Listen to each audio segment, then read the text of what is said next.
Nuestro máster nos informa que se presentó.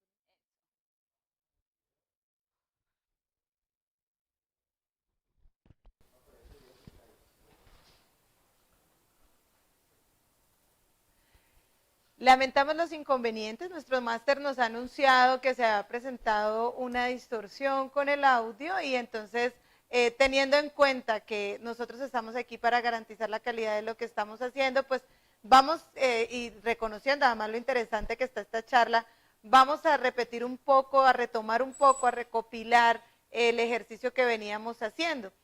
Como les decía al principio, hemos venido en un ciclo de espacios de aprendizaje donde hemos generado unas conferencias a través de las cuales les hemos mostrado nuestras herramientas como soluciones educativas, como ese aporte que están haciendo los 3 editores para mejorar la calidad de la educación en nuestro país.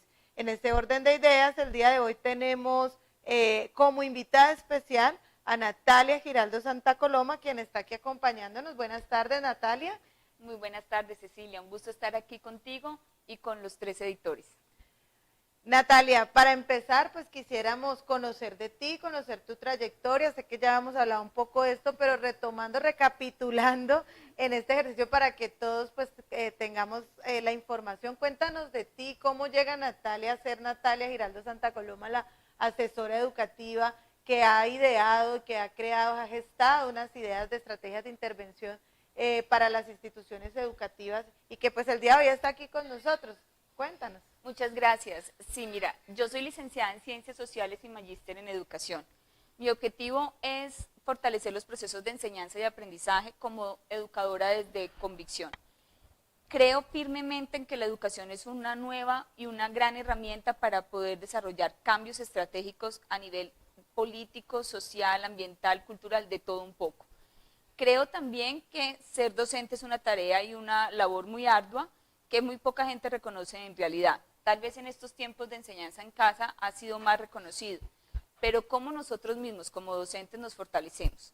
Entonces empecé con mis estudios de licenciatura en Ciencias Sociales, magíster en Educación, estoy estudiando un doctorado en Ciencias de la Educación, pero soy educadora de corazón. Y esto implica una voluntad de tiempo completo trabajando como profesora en diferentes instituciones educativas en Manizales y en Cali y posteriormente como capacitadora docente aquí en tu casa hoy en día, en 3 editores. Entonces ha sido muy bonito porque durante el tiempo que trabajé como capacitadora docente de los 3 editores, aprendí de todo su equipo comercial y pedagógico, también pude aportar lo que sé y lo que creo y desarrollamos un acompañamiento pedagógico a lo largo del territorio nacional durante 2 años. Posteriormente tomé fuerza de ese aprendizaje y decidí crear mi empresa de asesorías educativas, con la cual ya llevo 5 años trabajando a nivel nacional en alianza con diferentes empresas, una de ellas los 3 editores. Entonces en este trayecto hemos investigado y nos hemos dado cuenta de las necesidades, intereses, fortalezas y debilidades de las instituciones educativas y conllevamos entonces a un proceso de construcción y de acompañamiento pedagógico con el objetivo de mejorar. Obviamente, Cecilia, pues todo a partir, como bien ustedes lo hacen, de lo que indica el Ministerio de Educación Nacional, el ICFES, y bueno, la realidad contextual de las diferentes instituciones y sus comunidades. Qué bien, Natalia, me alegra y me enorgullece mucho contar con tu apoyo en la empresa. Son alianzas que la empresa hace también, la compañía, en pro de tener mucha más gente que nos apoye, que nos acompañe en este sueño de aportar al mejoramiento de la calidad educativa de la educación de nuestro país, en esta idea, en este ideal como profesores que somos, porque hemos elegido esta profesión. Yo les decía hace 8 días, el solo hecho de tomar la decisión de ser licenciados ya fue un reto, y fue un reto gigante, ¿cierto? A partir de ahí, todo lo que se presenta en la coyuntura histórica de la educación, pues ha sido también un reto, un desafío, como el que afrontamos actualmente con el tema de la alternancia, con toda esta situación coyuntural que vive el mundo y que la educación se ha visto directamente afectada en su proceso de formativo, precisamente por no tener la preparación y las herramientas adecuadas para poder atender de manera, como tú lo decías ahora, contextualizada, basados en la realidad educativa del país, para responder pues a ella y dar soluciones pertinentes. Pero dentro de todo este ejercicio, Natalia, tú hablabas de tu proceso con el doctorado, que invita a la investigación, que en un ejercicio de una profesión como la nuestra, esto se convierte también en una necesidad, en una constante y una permanente necesidad para poder estar actualizados, para tener esa necesidad de estudiar, de estar siempre preparados y proyectarnos a ser mejores, además, cada día. Pero cuéntame cómo a partir de ese ejercicio de investigación, cómo hiciste para enlazar eso con todas esas ideas o esa forma como gestionaste también un producto como el que hoy nosotros le estamos entregando a las instituciones educativas para decirles, aquí tenemos otra herramienta, además de las que ya les hemos presentado, que se convierte en una solución educativa contextualizada a sus necesidades. ¿De dónde nace EMA? ¿Qué es EMA? Cuéntanos, porque yo creo que todos los que estamos aquí queremos saber exactamente qué fue lo que pasó con esta colección de EMA que entra en nuestro proceso del planear y que fortalece, de hecho, esa sugerencia curricular que hace de los 3 editores a las instituciones educativas. Sí, mira, fue una experiencia muy bonita porque conllevamos a no solo un estudio académico a la par con la universidad, que ha tomado tiempo y ha sido un proceso más lento, debo reconocerlo, pero que ha sido vital para crear este nuevo producto. Pero la gran experiencia o la fuente, la información importantísima que adquirimos para la decisión de crear EMA y sobre todo el querer investigar como pedagogos fue la construcción de acompañar a los docentes a través de las capacitaciones, hablar con los rectores a través de su liderazgo y descubrir en ellos las necesidades que las instituciones en todos los rincones de Colombia estaban viviendo durante el trayecto del 2015 al 2019. No nombro el 2020 aún porque esa es otra historia que entra en el juego de esta producción intelectual. En el 2015 al 2019 nos dimos cuenta como capacitadores docentes viajando y compartiendo experiencias educativas con los maestros de que en definitiva se necesitaba hablar de estrategias más que de contenidos. Ese fue un punto vital para cambiar las cosas, para querer entregar productos de verdadero acompañamiento pedagógico en pro del mejoramiento de los aprendizajes de los estudiantes. Encontramos profesores muy dedicados, muy fortalecidos en sus procesos educativos, pero muy por la línea del contenido, tratando de contextualizar, sí, pero más empíricamente que como una directriz ministerial, del ICFES o incluso de sus propios rectores o directivas, para poder decir, bueno, por aquí es que vamos a empezar a trabajar. Y los que estaban llevando ese proceso, que lo estaban logrando con óptimos cambios, pues la gente no se estaba enterando, las comunidades no se estaban enterando. Y creo que en todas las escuelas hay profesores importantísimos que desarrollan experiencias estratégicas de mejoramiento de los aprendizajes, pero se quedan ahí muy en la escuela y debiera contarse. Entonces, de ahí creímos que cómo contar una experiencia significativa que le pueda servir a otro maestro que no la ha tenido, no se le ha ocurrido o no ha podido lograr con éxito. Ese fue otro de los motivos por el cual EMA empezó a pensarse y a redactarse. Y el tercero es que gracias a la experiencia de los 3 editores que llevan una muy buena trayectoria de acompañamiento a los docentes desde lo curricular, lo didáctico y lo evaluativo, en pro de ese mejoramiento académico, pues dijimos, ¿cómo dar otro paso más allá cuando la ruta es esa? Por más que un asesor, un profesor, un rector o una editorial quisiera transformar la educación, hay un anclaje que se llama Ministerio de Educación. Y hay otro anclaje que es contexto. Entonces, yo no me puedo tratar de mover de ese escenario porque realmente, pues eso es lo que hay, eso es lo que van a evaluar y eso es lo que rige la ley, decretos 1075, 115, entonces, de una u otra manera toca hacer caso. Pero, ¿cómo hago caso? Esa era la pregunta más compleja. ¿Cómo hago caso a lo escrito si en la realidad hay otras circunstancias totalmente lejanas a eso que está escrito? Claro, imagínate que, y perdona que te interrumpa allí, esta semana un rector de una institución me decía, y él tiene razón, yo como le quito la razón ante algo que él me dice, es que una cosa juegan los documentos, pero otra cosa juegan los profesores en el aula, directamente allí con los estudiantes, con todo lo que ellos tienen que desarrollar, todo el quehacer que les implica estar presentes en un aula para generar procesos de formación, y ahora con el cambio que tenemos con la coyuntura, con los escenarios itinerantes que se presentan, entonces, ¿qué vamos a hacer? Nosotros cómo vamos, nos vamos a enloquecer. Nos estamos enloqueciendo. Ese es otro punto muy importante, Cecilia, que adicionalmente el profesor lleva su ruta muy arraigada a lo que la universidad le enseñó, pero de ahí a la realidad contextual de los jóvenes es otro camino, porque prácticamente en una institución puede haber 3 generaciones ya en este momento, y cómo tejer, cómo construir educativamente en pro de esos estudiantes y sus familias, más ahora en estos tiempos, que le permita desarrollar sus proyectos y salir adelante dignamente.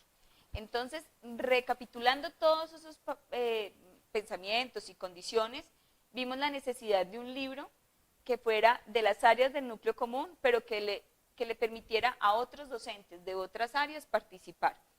Y 2, que fuera un libro que abarcara todo ese proceso curricular, el didáctico y el evaluativo, en pro de un mejoramiento que incluso está analizado desde lo estandarizado. Porque ahí hay otro debate, si creemos o no en la utilidad y presencia de las pruebas estandarizadas en los procesos educativos institucionales. Y yo creo que esa es una pelea que ya no debería existir. Que ya no debería existir porque no es negativo el evaluar. Y por ende todo el instrumento que haya para poder evaluar es bienvenido. La pregunta es cómo lo utilizo y sus resultados, cómo los reconozco, aspectos positivos, aspectos a mejorar para potencializar. Porque no podemos pretender que una institución educativa mejore el proceso educativo si no hay una gestión particular frente a ese objetivo. Y eso no es sistema de gestión de calidad, que lo trajimos de una empresa privada, de otras entidades, al campo formativo. Habían docentes que me decían, pues que yo no estoy produciendo zapatos. Y yo, maravilloso, con mayor razón tiene que revisar qué está haciendo. Porque si el zapato quedó mal cosido, pues se corrige con el siguiente. Pero si yo estoy en un proceso formativo, ¿cómo no voy a prestar atención a lo que enseño, cómo enseño, a través de qué enseño y sobre todo cómo ese otro ser humano que está en etapa de crecimiento aprende?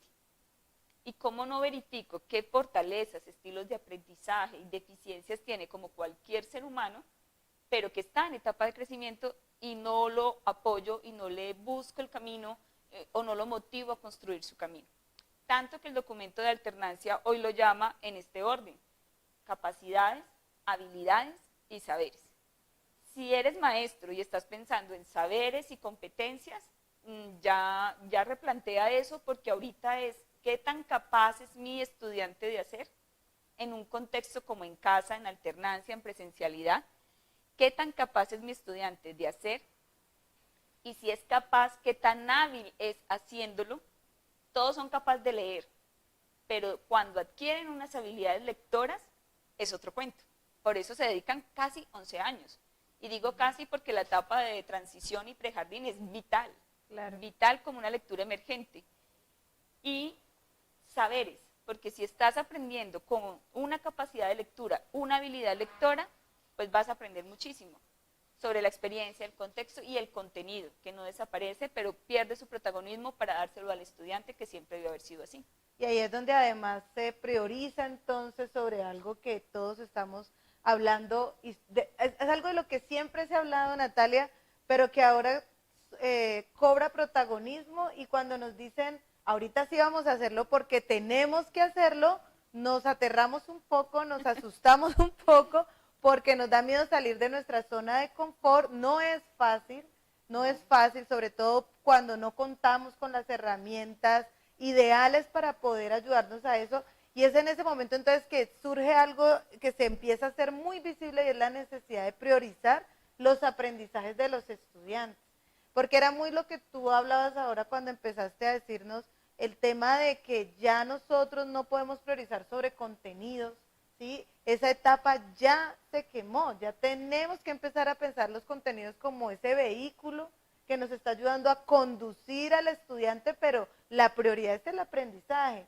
la prioridad es que él sepa hacer con lo que sabe, que demuestre esas habilidades, que las ponga en evidencia, y esto yo creo que ha sido de verdad de difícil comprensión para muchos, de fácil comprensión para otros, pero de difícil ejecución, sobre todo en estos escenarios que ya el aula como espacio físico, como planta, pues ya deja de tomar también ese protagonismo, porque ahora ya se habla de espacios de aprendizaje, bien sea en casa, en el colegio, u otros espacios donde los estudiantes se han visto abocados a participar de sus procesos de formación. Incluso en zonas rurales he estado siguiendo mucho la experiencia de un profesor que en su automóvil pone el tablero en el parque, un tablero de tiza, ¿sí? Para poder convocar y poder cumplir con los temas de bioseguridad y convocar en el parque a sus estudiantes, porque él tiene una vocación hermosa y dice, yo no puedo permitir que se pierda esto, y entonces empieza a priorizar sobre actividades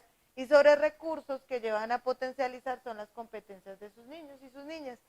Y yo creo que el mayor miedo a esto, Natalia, es precisamente no tener los instrumentos también adecuados que le ayuden a uno a orientar el ejercicio. Entonces, tú has sido gestora de un producto que creo que en este momento cobra mucha importancia y se le vuelve muy útil a los maestros, precisamente porque entra a sugerir una cantidad de cuestiones pedagógicas precisamente para ponerlas en escenario en el aula, y cuando hablo de aula no hablo de un sitio físico, sino de ese espacio de aprendizaje que se recrea en un momento planeado para los estudiantes. Y tú has sido gestora de este texto y quisiera que ahora nos empieces a contar esto, entonces, cómo responde precisamente a este momento de alternancia, ¿sí? Cómo esas estrategias de formación entonces cobran esa vida y nos llevan a pensar, esto es lo que yo necesito en mi institución, esto es lo que le va a servir a mis profesores, o yo como docente digo, no, es que este libro es el que yo necesito, me va a trazar una ruta que me va a llevar a generar un espacio mucho más sustantivo en el ejercicio de mi planeación para poder llegar con unas estrategias de intervención claras a mis estudiantes. Entonces, yo creo que ya aquí todos quieren conocer, les vamos a mostrar muy detalladamente, Natalia, de qué se trata esto, y quisiera que nos contaras ya en detalle cómo fue ese arquetipo, esa estructura que planteaste en esta creación. Sí, en primera instancia es una alianza que generamos los 3 editores y mi empresa de asesoría educativa con 7 maestros del departamento del Tolima, especialmente de Ibagué. Estando en este territorio decidimos, después de recorrer muchas escuelas a nivel nacional, construir, como ya bien lo hemos comentado. Ese grupo de maestros, 7 maestros, nos reunimos y empezamos a hacer el hilo conductor entre lo que el Ministerio pide de calidad educativa del 2015 hacia adelante, que aún es vigente y debe adaptarse a las nuevas circunstancias, y 2, cómo esas nuevas circunstancias nos obligan a mirarnos como maestros, como estudiantes y familias, directivos y secretarías de educación, ministerio, para poder plantear el mejoramiento y no morir en el intento. Entonces, eso lo diseñamos en un texto llamado EMA, Estrategias de Mejoramiento de los Aprendizajes. Si me permiten, entonces, a continuación yo voy a presentar unas imágenes específicas del texto con el cual voy a ser más clara y podré demostrar más la teoría que desarrollamos, que no es nada nuevo, simplemente es una organización estratégica que decidimos hacer y que los 3 editores decidió diseñar con nosotros para que todos ustedes tengan acceso con muy buenas comodidades al material y que tenga correlación con los demás productos de la editorial. Eso es una nueva vertiente que se ancla a toda la línea de planeación, de coherencia didáctica y evaluativa que tiene los 3 editores, dando cumplimiento al país y al ministerio. Qué entonces, bien, Natalia. Y le pedimos a nuestro máster que nos colabore con la proyección de unas imágenes que ha traído el día de hoy Natalia, precisamente para mostrarnos de qué se trata esto. Bueno, quise plantear la pregunta, ¿cómo desarrollar estrategias de mejoramiento de los aprendizajes para la enseñanza en casa o en alternancia? Entonces, este texto, Estrategias de Mejoramiento de los Aprendizajes, que cariñosamente lo llamamos EMA, tiene una línea de cumplimiento ante los procesos de gestión de calidad educativa vigentes y la nueva modalidad de enseñanza en casa o en alternancia. ¿Esto qué quiere decir? Quiere decir que analizamos las 5 áreas del núcleo común y su intención. Leímos todos los lineamientos curriculares y nos dimos cuenta de su verdadera intención, no porque no lo supiéramos, sino porque eso hay que volverlo a leer de vez en cuando a nivel profesional. Matemáticas desarrolla un pensamiento lógico matemático. Entonces ahí había un primer reto. ¿Cómo contextualizar las matemáticas de tal manera que en la tienda, en la cuadra, haciendo aseo, sembrando una mata, pudiéramos establecer ese proceso? En el área del lenguaje decidimos desarrollar la competencia del pensamiento comunicativo o habilidad comunicativa, con el afán de mejorar el proceso lector, oral y escritor. Porque, Cecilia, vos sabés que si esto no tiene una ruta clara entre la escritura, la oralidad y la lectura, apague y vámonos. Claro. Entonces ahí lo enfocamos.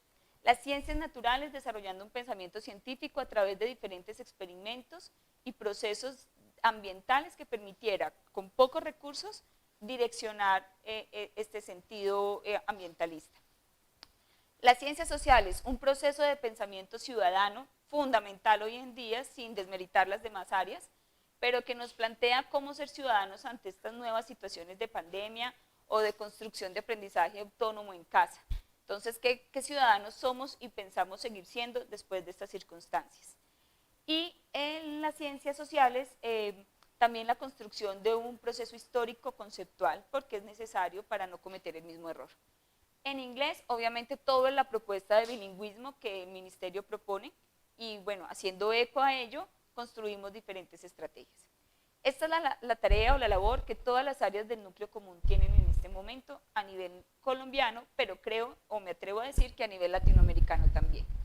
En las áreas complementarias, el proceso es articularse en una serie de estrategias desde el sentir de las dimensiones.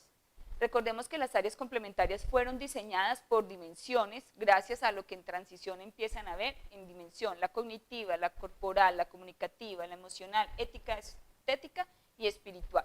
Así que, sin olvidar este detalle, entendiendo que empiezan con dimensiones y competencias, las invitamos. Tienen un protagonismo muy puntual, pero fundamental para un desarrollo pedagógico. A partir de estas dos, unimos un proceso único de desarrollo de competencias cognitivas, procedimentales y actitudinales. Mejor dicho, lo que se planteaba ya, pero muy enfocado a través de la estrategia. Trabajar las competencias y las dimensiones a través de una estrategia didáctica. Siendo esto así, conllevamos a otro proceso, y es el proceso de transformar estas áreas en un encuentro más directo. Matemáticas, pensamos en el proceso de la guía número 26 del ministerio, que se llama Educación Económica y Financiera, las orientaciones. Ahí hay un currículo muy claro, que en el ICFES se evalúa en grado noveno, como la prueba PISA a nivel internacional. Entonces decidimos tomar el área de matemáticas con educación económica y financiera y contextualizar muchísimo. El área de lenguaje se debe encontrar con educación artística y filosofía. ¿Por qué lo proponemos con estas dos áreas? Porque el objetivo es que el área de educación artística ayude con el texto discontinuo. Entonces, lo que es un cómic, una historieta, un cuento gráfico, una fábula, etcétera, que se aprenda a leer desde educación artística. Y con filosofía, pues obviamente en los grados superiores, con la necesidad de una lectura crítica, no solo porque la prueba de saber lo evalúa, sino porque el joven tiene que salir con un criterio claro desde su lectura. Adicionalmente, las ciencias naturales, biología, física, química, tecnología y educación física, por ser desde el ser hacia lo científico, se encuentran como un área transversal, sociales con ética, con educación religiosa y ciencias económicas y políticas por su condición de relación entre el hombre y sus decisiones en todos los ámbitos. Y el área de inglés pues tiene un contexto transversal que el ministerio propone en Colombia bilingüe, que significa trabajar en inglés sobre la educación ambiental y la sostenibilidad que hoy en día es tan importante, la educación para la sexualidad, el desarrollo de un verdadero hábito de salud, la construcción de ciudadanía, la democracia y la paz y la globalización. Estos aspectos no los decidimos nosotros, sino que están dentro del programa de Colombia Bilingüe y obviamente le quisimos dar el protagonismo en el texto.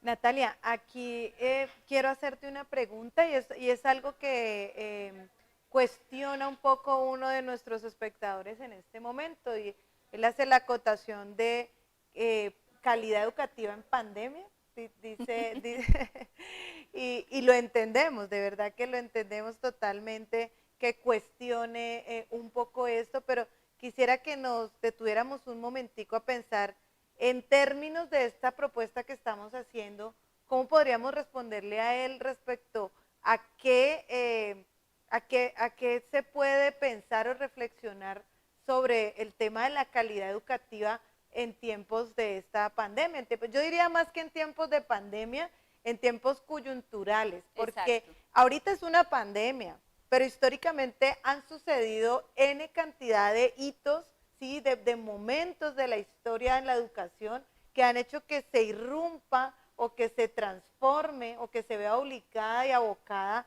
a generar transformaciones inmediatas, ¿sí? Entonces, y generalmente no tiene que ser a nivel mundial, es que incluso a nivel de microcontextos se dan esas transformaciones obligatorias, y creo que el tema allí muy aislado con la calidad también es la preparación, el poner en duda esto podría ser consecuencia también del hecho de que generalmente no estamos listos. Entonces pues obviamente es una cuestión bien compleja, pero ¿cómo responde allí esto que estamos proponiendo? Muchas gracias, porque es algo que hay que aclarar. Gracias a la persona que comenta y a ti por tu intervención, porque entendamos lo siguiente, creo que es muy importante. Colombia nunca había hecho una reflexión de calidad educativa hasta que llegó el 2015, cuando cambió su prueba saber. Ese fue el primer paso, la nueva prueba saber, alineada a los términos internacionales, por conceptos políticos, por globalización, por las razones políticas que hayan sido, nos hicieron un favor como educadores, porque nos centraron en que este es el camino, bien o mal, este es el camino, y podemos, gracias a los proyectos educativos institucionales, direccionarlos. Ese es el primer entendimiento que hay que tener de gestión de calidad en el sistema educativo. Lo que tú bien dices, ni una coyuntura, ni una pandemia, ni una crisis puede intervenir en querer como profesores educar por menos de un estándar básico a nuestros estudiantes. Eso es fundamental. No podemos decir que porque un sistema educativo que ya es básico, no estamos sacando genios, quisiéramos, pero no podemos, estamos en un sistema educativo que solo promete que un colombiano salga básico. Entonces yo no puedo decir que por una coyuntura X o Y yo me voy a comprometer a menos, porque le estoy quitando el derecho al estudiante a defenderse en este mundo tan loco con algo tan básico. Ejemplo, las operaciones básicas matemáticas. Si tú eres capaz en este momento de hacer una división de 3 cifras mentalmente rápido en menos de 1 minuto, te felicito, vas muy bien. Pero si no, buscas la herramienta, buscas la calculadora, buscas. Eso lo puedes resolver fácilmente con el celular, una calculadora. Pero ¿cómo le dices a un estudiante qué piensas o cuál es tu proyecto de vida y lleva 11 años trabajándolo y todavía no tiene respuesta? Eso no lo va a resolver ni mirando Google, ni preguntándole al profesor, ni con el mejor amigo, ni el 50-50. Él va a tener que pensar críticamente. Entonces, ¿qué es calidad educativa? Que yo brinde con las herramientas que tengo a nivel pedagógico, a nivel ministerial, a nivel del ICFES, con las editoriales, con los asesores, con los profesores, con la experiencia de las abuelas, con el mejor amigo, con todos los recursos, porque todo el mundo puede enseñar, pero no todo el mundo va a formar. Entonces, ¿cómo yo con esas herramientas puedo ofrecerle a mi estudiante lo mejor ante las adversidades? Ahorita es una pandemia, pero años anteriores fue una crisis económica, años anteriores fue una crisis familiar que solo un joven está viviendo en el aula. Así es. Tal vez algunos tuvieron la opción de tener a sus padres en casa y eso fue bendición para aprender, mientras que otros fue lo peor que les pudo haber pasado. Entonces yo no puedo, por las condiciones de un sistema de gestión de calidad, negar, aunque sea lo básico, a mis estudiantes. Con mayor razón tengo que esforzarme y dar lo mejor de mí como maestra o maestro, para decirle, mi hijo, vea, aunque tocó por guías y a distancia y con WhatsApp enseñarte, yo intento dar lo mejor. Venga usted y deme lo mejor. Porque si yo no le brindo esa imagen profesional de educador, no le voy a poder exigir esa posición de líder y de autónomo como estudiante. obviamente según la edad, obviamente según el contexto, obviamente según los recursos, pero el mayor recurso que tiene un niño para aprender hoy en la vida es un maestro, y a esos maestros seguimos al pie del cañón. Eso es lo más importante, que todavía quedamos gente con mucha vocación, con muchas ganas. No todos son los que no queremos o no podemos. Sí, hay mucha gente todavía que tiene ese amor y como sea. El otro día nos sucedió algo muy bonito. Fue una docente en plena pandemia llorando porque a sus estudiantes no les había salido muy bien el ejercicio. El resultado no había sido lo más positivo. Y verla llorando a ella nos conmovía mucho porque pensábamos, le importa demasiado lo que está haciendo y era en su afán de querer hacerlo mejor. Entonces, qué bonito que todavía hay gente muy preocupada. Y sin entrar en el lado romántico de la pedagogía, hay que tener otro elemento importante y es la estandarización y sus resultados. A pesar de las dificultades que hemos tenido para enseñar, el estudiante no es evaluado inmediato, no es el proceso que aprendió ahorita en el 2020, al estudiante le están evaluando los años cultivados anteriormente, por eso no se puede perder la calidad educativa. Y por otro lado, curiosamente, cuando se presenta la prueba Saber en el 2020, la prueba se reduce a mitad de tiempo y menos de la cantidad de preguntas por las condiciones de bioseguridad. Y en esa experiencia nos dimos cuenta que 3 chicos con diferentes condiciones socioeconómicas y culturales y regionales pudieron sacar un puntaje excelente de 500 puntos en el ICFES. Además, no fueron los únicos que les fue bien, hubo muchos chicos que mejoraron su nivel, porque si un chico estaba una institución educativa tenía estudiantes entre 250 y 320 y subieron de esa cifra a un 280, a un 300, a un 360, también mejoraron. Entonces, ¿cómo proyectar estos resultados de las pruebas estandarizadas hacia un plan de mejoramiento académico? Tanto en la institución educativa como el texto EMA brindan opciones para eso.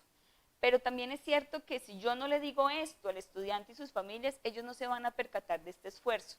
Y eso también es calidad educativa, cómo la comunidad se compromete día a día a aprender, así como el docente se compromete a enseñar. Así que si yo no pierdo de vista una prueba estandarizada que hace a nivel nacional y que se presenta a la institución, creyente o no en el proceso, pero afectada realmente a favor o en contra con los resultados, pues tenemos entonces al maestro que desarrolla la evaluación formativa. Y hay otro punto importante que EMA toca en las actividades que plantea y que el docente debe reconocer, porque si yo veo que mi estudiante de octavo no lee como un chico de octavo, sino que está leyendo como si estuviera en primaria, yo cómo dejo pasar eso por encima.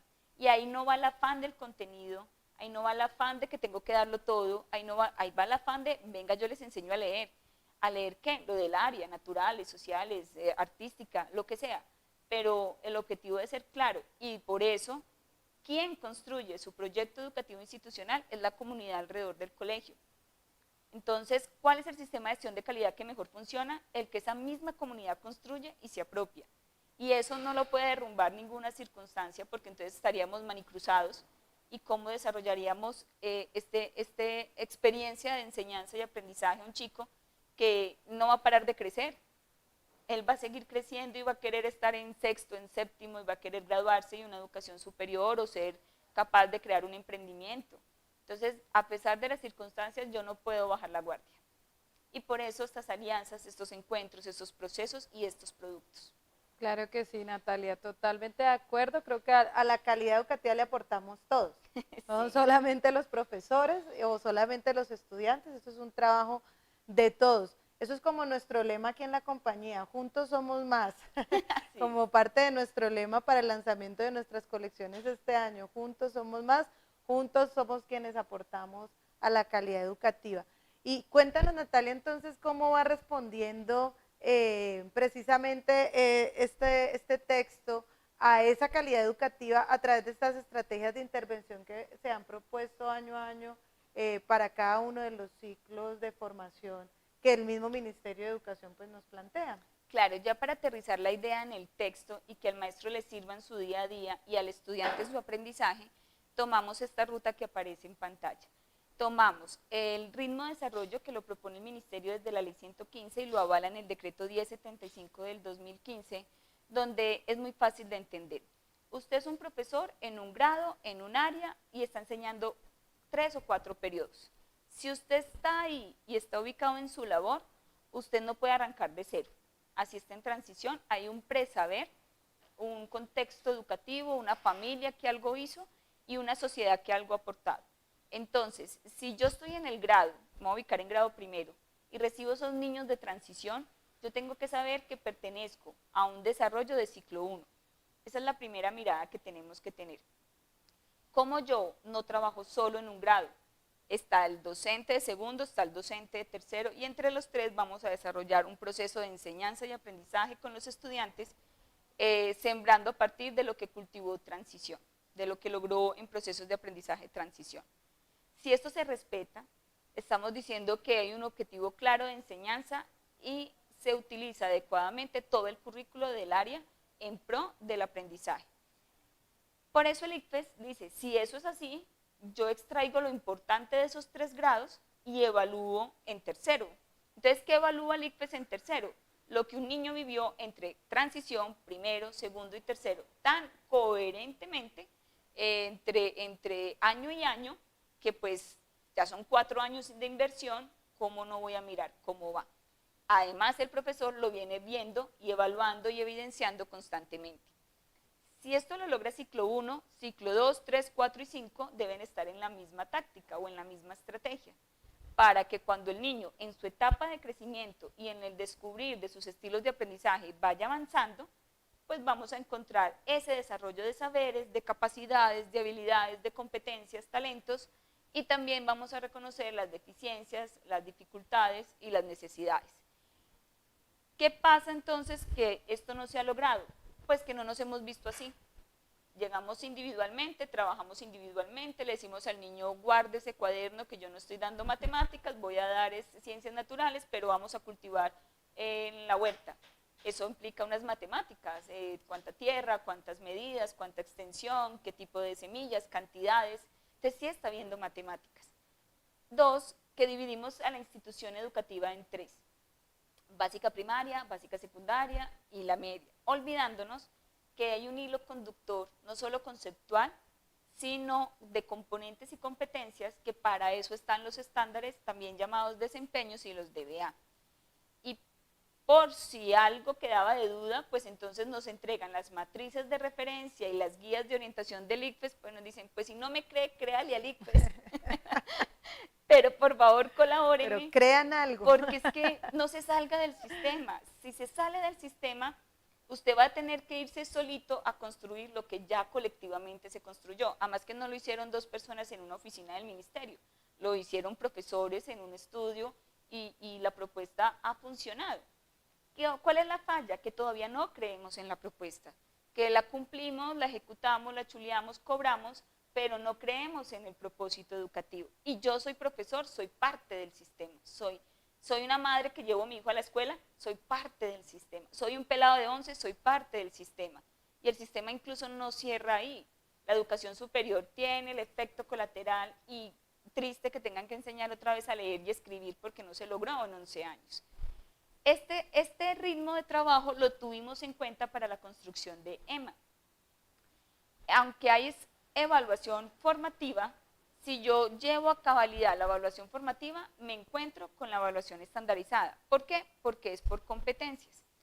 Otro elemento importante para la construcción del texto fueron los proyectos pedagógicos transversales. Cecilia, vos sabés que esos son unas cenicientas pobrecitas en medio de las escuelas, porque sí, todos hablamos de trabajar por proyectos, pero a la final, ¿cómo los medimos? Creemos que tienen que ser de la misma calidad y nivel, que tienen que durar lo mismo, que el chico tiene que aprenderlos todos, que si no se hace uno, pues entonces no hagamos ninguno. Esos son errores, mitos. Yo no sé dónde salió eso, pero es un error. Son 6 proyectos y hay muchos programas que poco a poco se han ido creando desde el 2015, desde la ley 115 en el 94, y que tomaron fuerza en el 2015, como Educación Económica y el Plan Lector, por mencionar 2. Todos los proyectos pedagógicos transversales fueron creados en el 2008 como ya un sustento sólido, después de muchos años de redacción, donde a la final se dieron cuenta que no hay un solo proyecto y que no puede ser uno específico para todo un país. Eso, ni siquiera hay un PI así. Entonces tomaron todas las ideas y le dijeron, construyan su proyecto educativo ante la necesidad de sus estudiantes, intereses, recursos, situaciones, diferentes proyectos. Pero les vamos a dar unas ideas y unos parámetros, que son los que estoy como poniendo aquí de ejemplo, para que se oriente y tome una decisión salomónica. ¿Por qué? Porque si no va a ser muy difícil que una institución educativa llegue a acuerdos por las hojas de vida de los docentes, por lo que la comunidad participa, porque hoy desafortunadamente un acudiente quiere decirle al profesor cómo hacer su trabajo sin saberlo hacer. Todo eso tenía que tenerse en cuenta a la hora de plasmar los proyectos. Así que partimos de la concepción misma del proyecto ante el ministerio en un contexto genérico que puede pasar en cualquier escuela del país, tanto en un estrato de muchas necesidades como en un estrato con muchos recursos que también puede tener otras necesidades. Entonces, a partir de ello, construimos las estrategias de mejoramiento de los aprendizajes. Y eso que acabas de decir, Natalia, es muy importante porque quiere decir que el texto no solamente se va a poder movilizar dinámicamente en un contexto determinado, sino que en cualquier contexto urbano o rural se va a poder trabajar. Ese es un plus de nuestras colecciones. Precisamente esta semana un rector de una institución de la zona rural me decía, me encanta porque puedo trabajar los libros acá en mi contexto y no son libros que solamente están hechos para que, no están urbanizados, por decirlo de esa forma, no están urbanizados, también aplican de muchas formas, o sea, son incluyentes, nos permiten a nosotros también trabajar desde situaciones que de pronto si no las tenemos, entonces nos proponen una alternativa. Entonces si no tenemos, no sé, un microscopio, entonces usemos una lupa. Ah, no tiene una lupa, hagámosla. Entonces, ¿cómo hacemos una lupa? Entonces, ese tipo de cosas son muy chéveres porque llevan precisamente a mostrar que el trabajo que hacemos se parte desde la generalidad, pero no olvidamos también las necesidades, la realidad de nuestro país, porque aquí hay contextos diversos, pero en cantidades. Casi que cada colegio es un mundo diferente, es un contexto totalmente distinto. Aquí no podemos decir que todos los colegios de estrato 6 son igual, no. Y creo que en ninguna parte sucede eso por los sujetos sociales que se movilizan internamente. Entonces, creo que este es un plus muy chévere también de EMA, y es el hecho de estar contextualizado.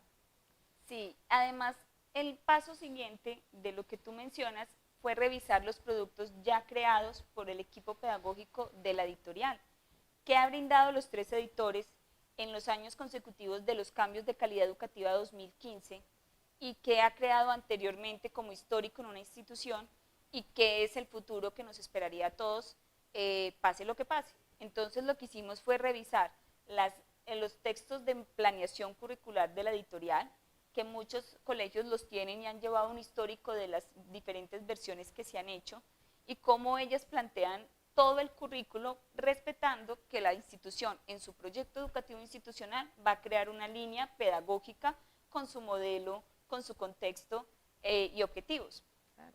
Incluso el perfil del estudiante. Respeta la autonomía institucional. Exacto, entonces ese fue el primer texto analizado para crear EMA. Decidiendo entonces no competir, sino antes complementar, porque ¿para qué competir si el currículo es currículo? Quiera yo modificarlo de una u otra manera, solo tengo 2 espacios, un grado y el otro. Si el ciclo me da, solo en básica primaria me da 3 grados, pero en el resto me da 2 grados.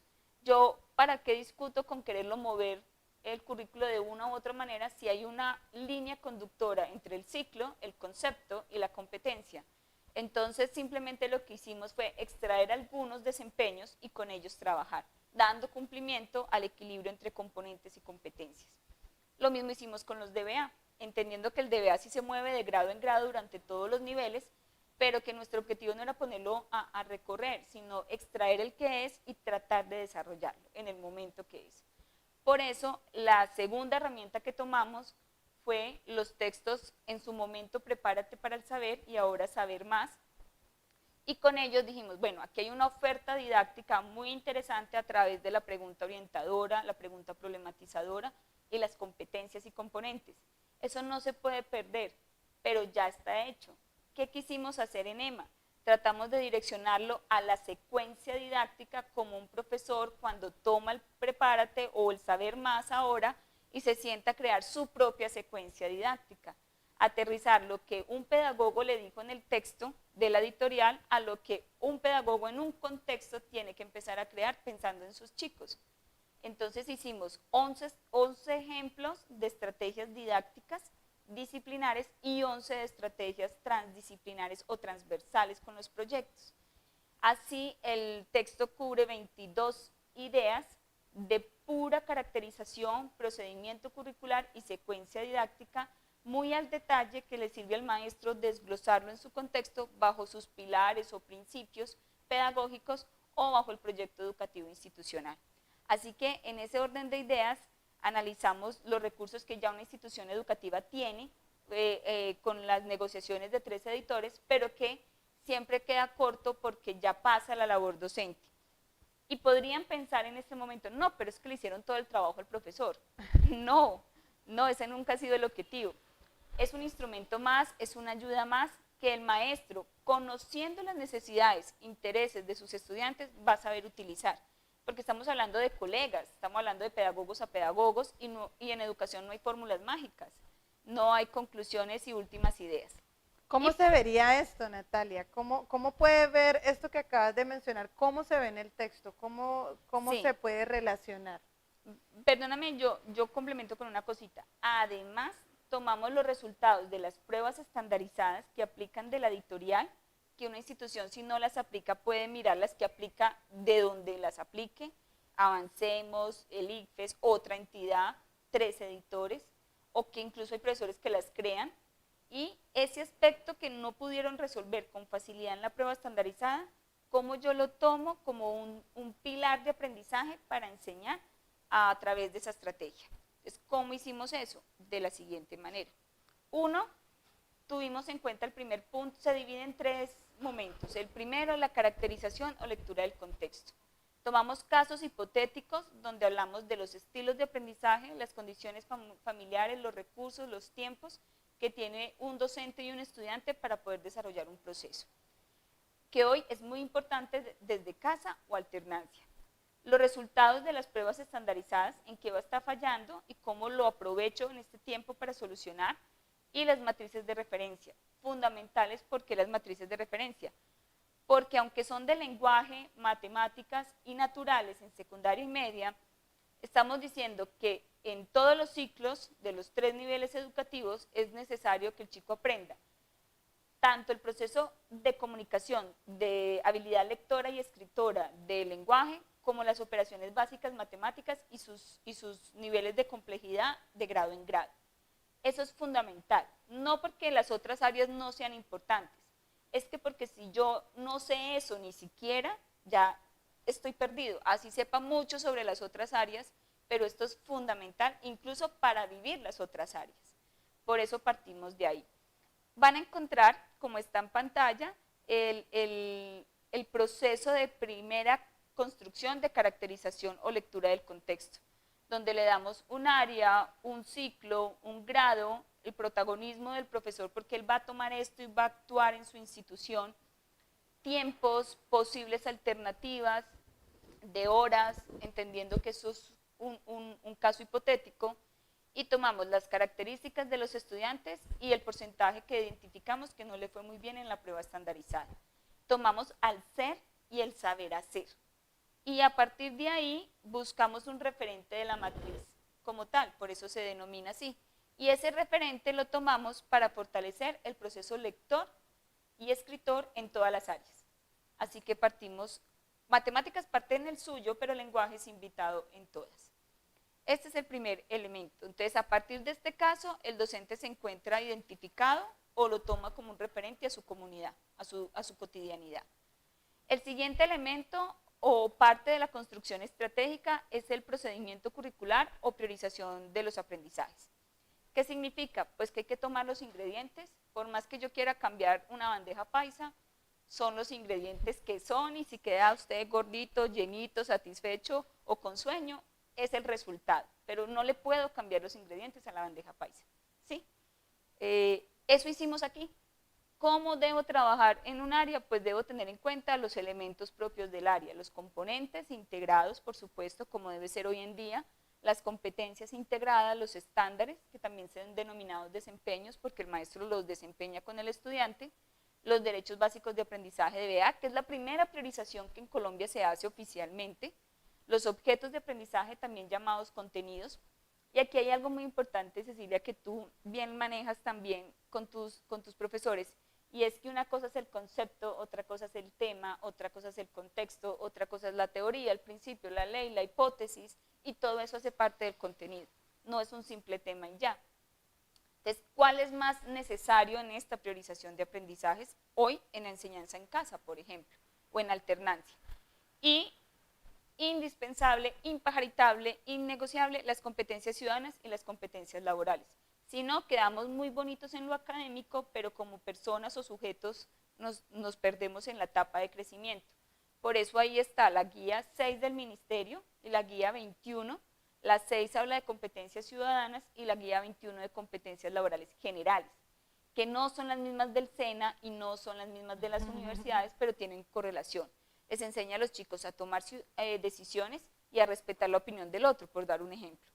Y el proyecto pedagógico. Nos inventamos un proyecto como para contar la historia y llevar la secuencia de la estrategia, pero obviamente el maestro lo tendrá que adaptar a los proyectos de su institución como tal. ¿Aquí qué se puede negociar? Nada. Son los ingredientes que yo necesito en un procedimiento curricular para poder trabajar. Tal vez yo pueda hacer unos sin proyectos. En el año necesito hacer otros con proyectos. Entonces, esta es la priorización de los aprendizajes.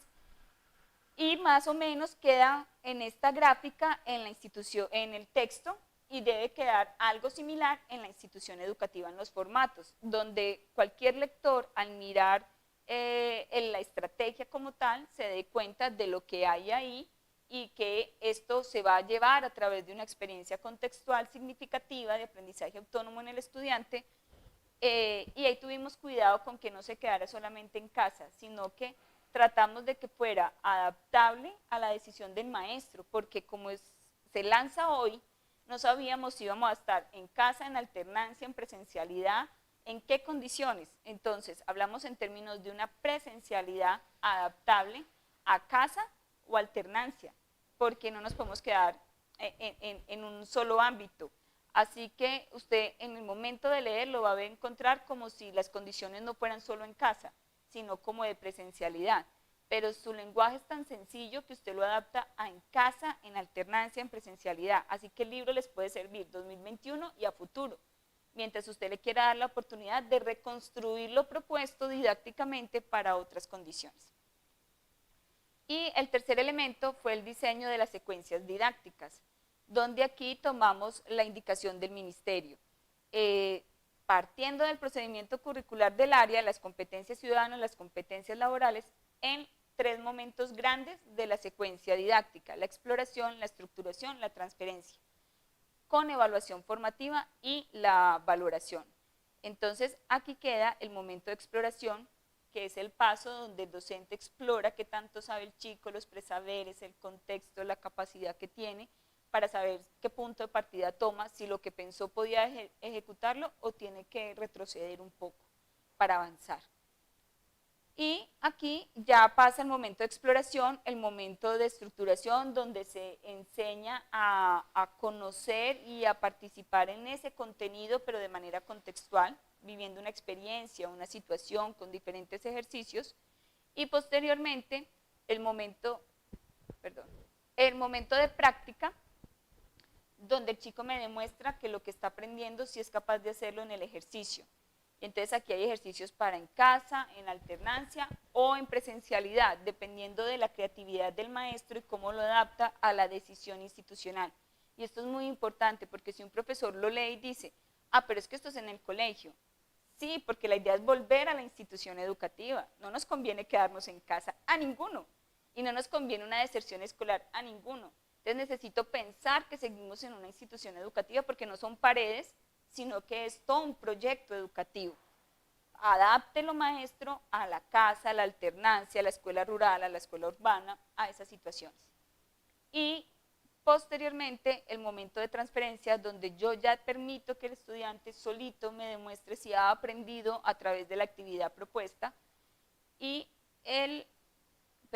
y cada uno tiene la evaluación formativa. Una pequeña, muy sencilla, pero significativa actividad donde evaluamos formativamente al estudiante y lo conllevamos a que él se autoevalúe, que esto es importante. Porque si un chico ahora es capaz de entender qué ropa quiere vestir, qué comida quiere adquirir, cómo quiere decorar su habitación, cómo está la tienda del papá, cómo se siembra maíz, entonces un niño también ya es capaz de decir cómo va en su proceso educativo. Y esto es importantísimo porque creemos que los podemos evaluar, pero se nos olvida su autoevaluación. Y esto genera un compromiso a sí mismo, más hoy con la autonomía del estudiante. En la casilla de seguimiento se cuenta cómo vamos y qué implicación tuvo esta experiencia, este primer momento dentro del proceso. Son casos hipotéticos, entonces tomamos situaciones que cualquier docente vive en cotidianidad, qué funcionó, no funcionó, si funcionó con la mitad del grupo, qué pasó entonces con la otra mitad. Nos pusimos como en las experiencias que los mismos docentes nos contaban. Y ya cada momento, al tener su propia evaluación formativa, el maestro con el tiempo sabrá si negocia los momentos, si los articula, si los replantea. Es un libro muy útil a largo plazo si yo le doy la oportunidad. Eso es EMA, en resumidas cuentas, y pues son las 5 áreas del núcleo común, 11 estrategias didácticas disciplinares y 11 estrategias didácticas transdisciplinares, todas con competencias ciudadanas y con competencias laborales. Eso es.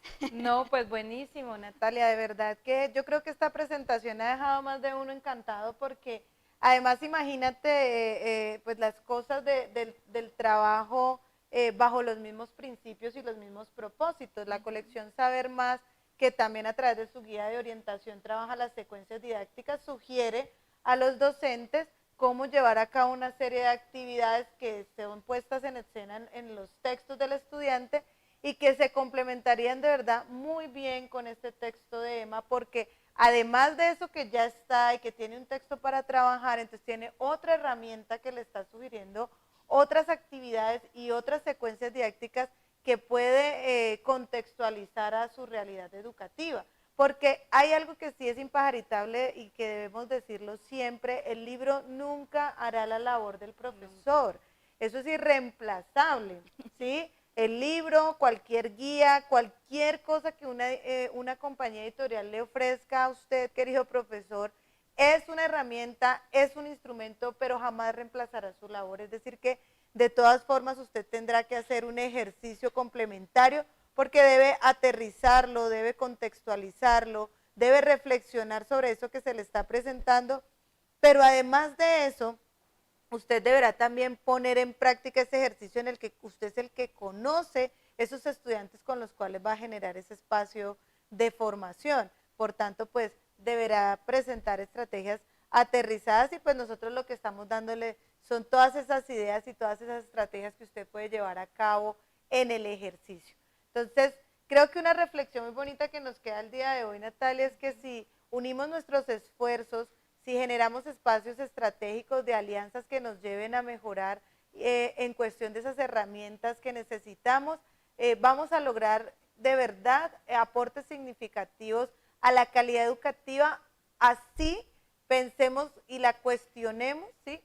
Debido a que quizá nuestro país, nuestro contexto, nuestra historia de educación en Colombia no ha sido contada de pronto en formas positivas en cuanto al hecho de estar preparados para situaciones adversas como las que muchas veces hemos atravesado, pero también agradecemos que esas situaciones adversas han generado transformaciones y nos han obligado a avanzar, nos han obligado a pensar, a reflexionar un poco más sobre este proceso, porque nosotros tenemos frente a nosotros una responsabilidad social inmensa, son vidas las que tenemos en nuestras manos, son esas personas que están allí en la expectativa de lo que va a ocurrir con su proceso formativo, personas que muchas veces están desinteresadas, ¿no? Lo que tú decías ahora, tienen la fortuna muchas veces de tener un acompañamiento familiar, pero que pasa con aquellos que están en negligencia parental, en abandono, ¿sí? Que no tienen esa tutoría, ese acompañamiento, ese apoyo. Entonces, ellos, ¿qué ven en sus profesores? Pues esas primeras personas que se le acercan a decirle, tú puedes, ¿sí? Tú eres capaz, yo te abro el espacio, yo te voy a generar un espacio para que puedas aprender. Entonces, creo que una reflexión muy chévere que queda acá es, tenemos que trabajar unidos para poder generar este tipo de herramientas, ¿sí? Para poder aportar de verdad sustantivamente en este ejercicio. Creo que lo estamos logrando como compañía. Esperamos que para todos nuestros espectadores, para todas las instituciones educativas que se vinculan con nosotros, este ejercicio se convierta de verdad en algo significativo, que genere esos espacios de cambio que están esperando que ocurran, pero que también ustedes aporten mayormente. Yo creo que nosotros ponemos en este sentido un 20% y ustedes un 80% en realidad de lo que debemos hacer. Natalia, pues muchísimas gracias de verdad por este espacio que nos has permitido esta tarde, una conversación muy amena en donde nos has contado pues todo este ejercicio estratégico que desplegaron con tu equipo pedagógico, y pues no me queda más que agradecerte en nombre de la compañía, esperando que sea un éxito este texto, que llegue a muchas instituciones educativas, porque de verdad es una herramienta que no se pueden perder. Entonces, no, agradecerte a ti por el espacio, agradecer a los 3 editores por confiar en nuestra propuesta y nuestra mirada pedagógica, a todos mis compañeros en la construcción de EMA, que sin ellos no hubiera sido posible crear estas ideas, y a todos ustedes por primero asistir y escucharnos. Tendrán sus opiniones, tendrán sus percepciones, y creo que son muy valiosas en el sentido de que todos ahorita estamos construyendo en conjunto. Entonces, ¿qué nos queda? Nos queda seguir trabajando como equipo, seguir trabajando ya llevando esta experiencia, estos productos, y recapitular los resultados para seguir creciendo como asesores educativos y como editorial en pro de la comunidad. Así que pues seguiremos encontrándonos de una u otra manera, pero seguramente confiamos en que la labor que cada uno de ustedes hace como pedagogos también es una experiencia significativa que en algún momento hay que reconocer. Así que gratitud inmensa a todos y a la editorial. Muchas gracias, Natalia, y muchas gracias también a toda la gente que esta tarde se conectó con nosotros.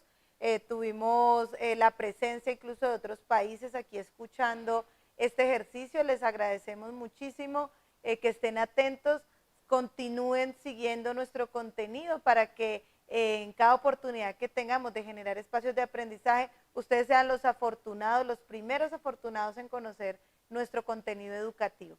No nos queda más que decirles muchísimas gracias, ha sido un placer compartir esta tarde con ustedes.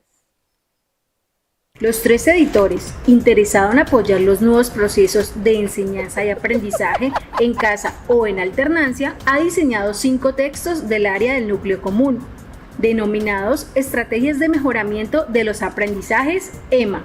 Estos incluyen 22 estrategias didácticas disciplinares y transversales, a partir de la priorización de aprendizaje